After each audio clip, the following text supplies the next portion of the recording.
Plans. "This just came," Ellie said the next day, walking to the back of the trailer with a thick manila envelope. "One of the kids brought it back from town. It's from Hammond." Grant noticed the blue and white InGen logo as he tore open the envelope. Inside there was no cover letter, just a bound stack of paper. Pulling it out, he discovered it was blueprints. They were reduced, forming a thick book. The cover was marked, "Isla Nublar Resort Guest Facilities. Full set, Safari Lodge." "What the hell is this?" he said. As he flipped open the book, a sheet of paper fell out. "Dear Alan and Ellie, as you can imagine, we don't have much in the way of formal promotional materials yet, but this should give you some idea of the Isla Nublar project. I think it's very exciting. Looking forward to discussing this with you. Hope you can join us. Regards, John." "I don't get it," Grant said. He flipped through the sheets. "These are architectural plans." He turned to the top sheet. "Visitor Center Lodge, Isla Nublar Resort. Client, InGen Incorporated, Palo Alto, California. Architects, Dunning, Murphy & Associates, New York. Richard Murphy, Design Partner. Theodore Chen, Senior Designer. Sheldon James, Administrative Partner. Engineers, Harlow, Whitney & Fields, Boston, Structural. A.T. Misakawa, Osaka, Mechanical. Landscaping, Shepard & Rogers, London. A. Ashikiga, H. Ayasu, Kanazawa. Electrical, N.V. Kobayashi, Tokyo. A.R. Makasawa, Senior Consultant. Computer C.C. Integrated Computer Systems, Incorporated, Cambridge, Massachusetts. Dennis Nedry, Project Supervisor. Grant turned to the plans themselves. They were stamped, "Industrial Secrets, Do Not Copy," and "Confidential Work Product. Not for Distribution." Each sheet was numbered, and at the top, "These plans represent the confidential creations of InGen Incorporated. You must have signed document 112-4A, or you risk prosecution." "Looks pretty paranoid to me," he said. "Maybe there's a reason," Ellie said. The next page was a topographical map. It showed Isla Nublar as an inverted teardrop, bulging at the north, tapering at the south. The island was 8 miles long, and the map divided it into several large sections. The northern section was marked Visitor Area, and it contained structures marked Visitor Arrivals, Visitor Center Administration, Power Desalinization Support, Hammond Residence, and Safari Lodge. Grant could see the outline of a swimming pool, the rectangles of tennis courts, and the round squiggles that represented planting and shrubbery. "Looks like a resort, all right," Ellie said. There followed detail sheets for the Safari Lodge itself. In the elevation sketches, the lodge looked dramatic, a long, low building with a series of pyramid shapes on the roof. But there was little about the other buildings in the visitor area. And the rest of the island was even more mysterious. As far as Grant could tell, it was mostly open space. A network of roads, tunnels, and outlying buildings, and a long, thin lake that appeared to be man-made, with concrete dams and barriers. But for the most part, the island was divided into big curving areas with very little development at all. Each area was marked by codes. /P/PROC/V/2A,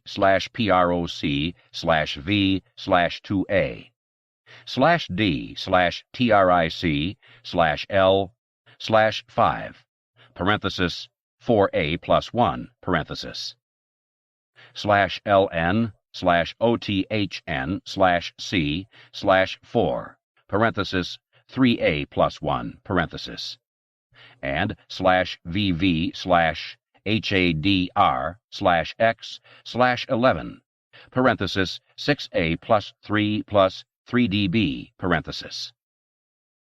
Is there an explanation for the codes? She said. Grant flipped the pages rapidly, but he couldn't find one. Maybe they took it out, she said. I'm telling you, Grant said. Paranoid.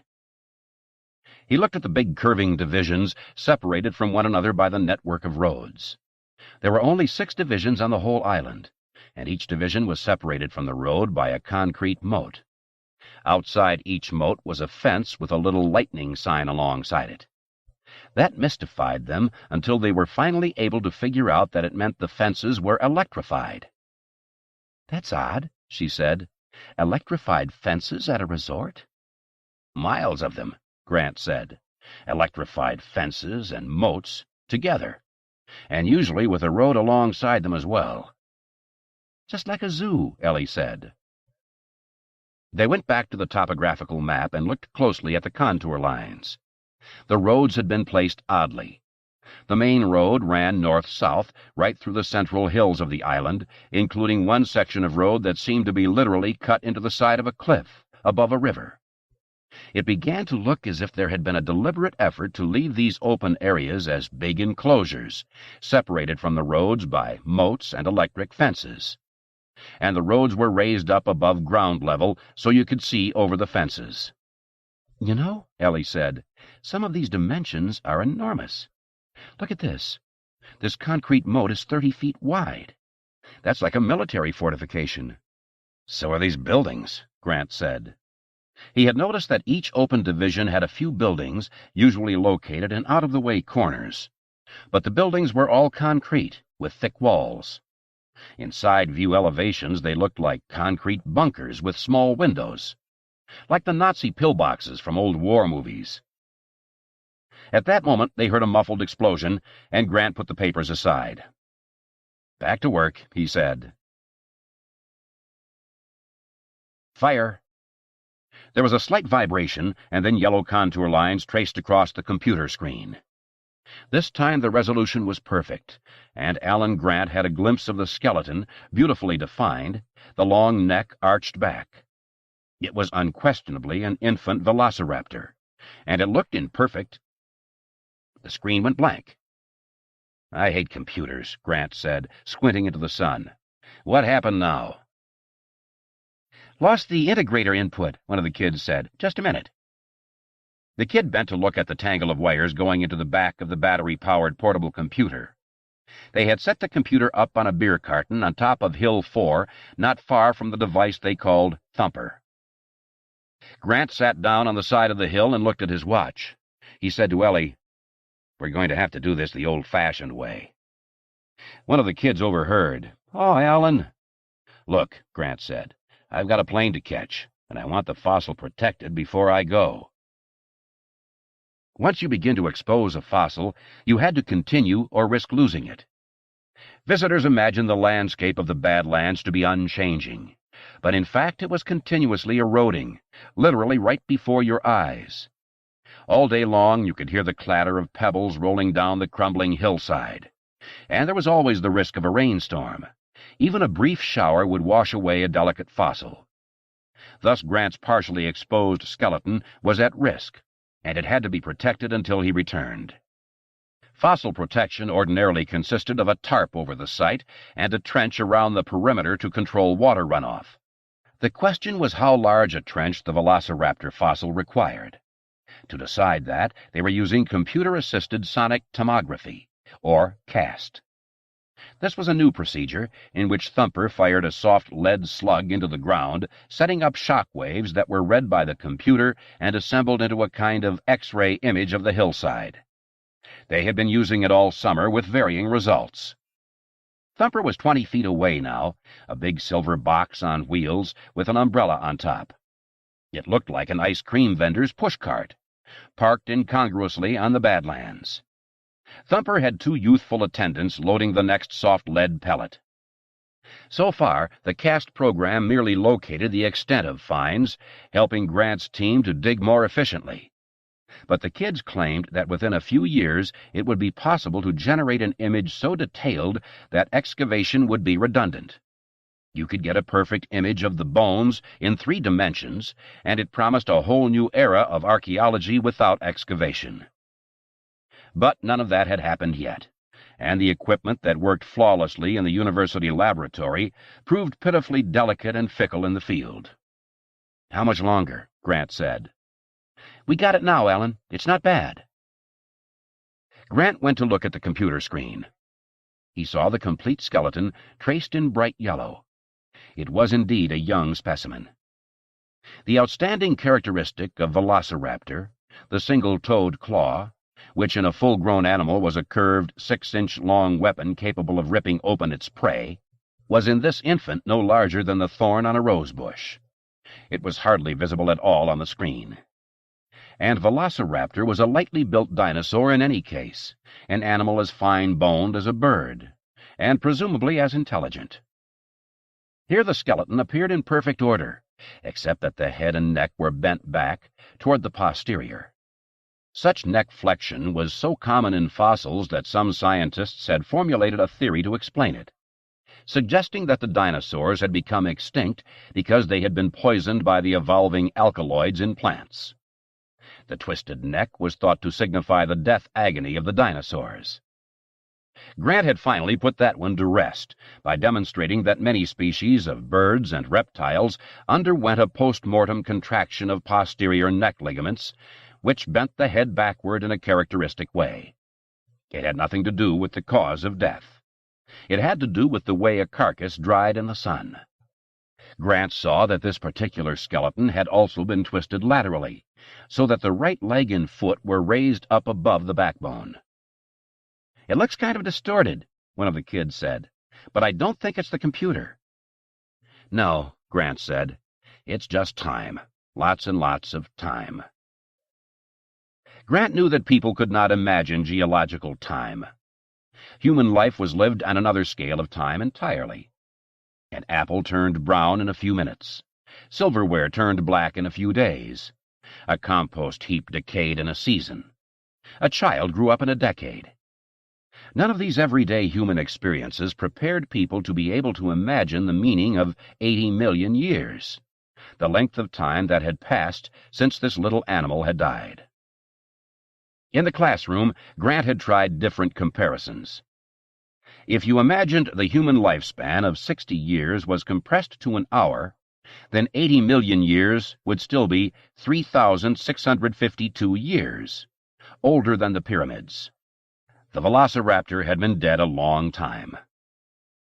"Doesn't look very fearsome," one of the kids said. "He wasn't," Grant said. "At least not until he grew up." Probably this baby had scavenged, feeding off carcasses slain by the adults after the big animals had gorged themselves and lay basking in the sun. Carnivores could eat as much as 25% of their body weight in a single meal, and it made them sleepy afterward. The babies would chitter and scramble over the indulgent, somnolent bodies of the adults and nip little bites from the dead animal. The babies were probably cute little animals. But an adult velociraptor was another matter entirely. Pound for pound, a velociraptor was the most rapacious dinosaur that ever lived. Although relatively small, about 200 pounds, the size of a leopard, velociraptors were quick, intelligent, and vicious, able to attack with sharp jaws, powerful clawed forearms, and the devastating single claw on the foot. Velociraptors hunted in packs, and Grant thought it must have been a sight to see a dozen of these animals racing at full speed, leaping onto the back of a much larger dinosaur, tearing at the neck and slashing at the ribs and belly. "We're running out of time," Ellie said, bringing him back. Grant gave instructions for the trench. From the computer image, they knew the skeleton lay in a relatively confined area. A ditch around a 2-meter square would be sufficient. Meanwhile, Ellie lashed down the tarp that covered the side of the hill. Grant helped her pound in the final stakes. "How did the baby die?" one of the kids asked. "I doubt we'll know," Grant replied. "Infant mortality in the wild is high. In African parks, it runs 70% among some carnivores. It could have been anything. Disease, separation from the group, anything. Or even attack by an adult. We know these animals hunted in packs, but we don't know anything about their social behavior in a group." The students nodded. They had all studied animal behavior, and they knew, for example, that when a new male took over a lion pride, the first thing he did was kill all the cubs. The reason was apparently genetic. The male had evolved to disseminate his genes as widely as possible, and by killing the cubs he brought all the females into heat, so that he could impregnate them. It also prevented the females from wasting their time nurturing the offspring of another male. Perhaps the velociraptor hunting pack was also ruled by a dominant male. They knew so little about dinosaurs, Grant thought. After 150 years of research and excavation all around the world, they still knew almost nothing about what the dinosaurs had really been like. "We've got to go," Ellie said, "if we're going to get to Shoto by 5.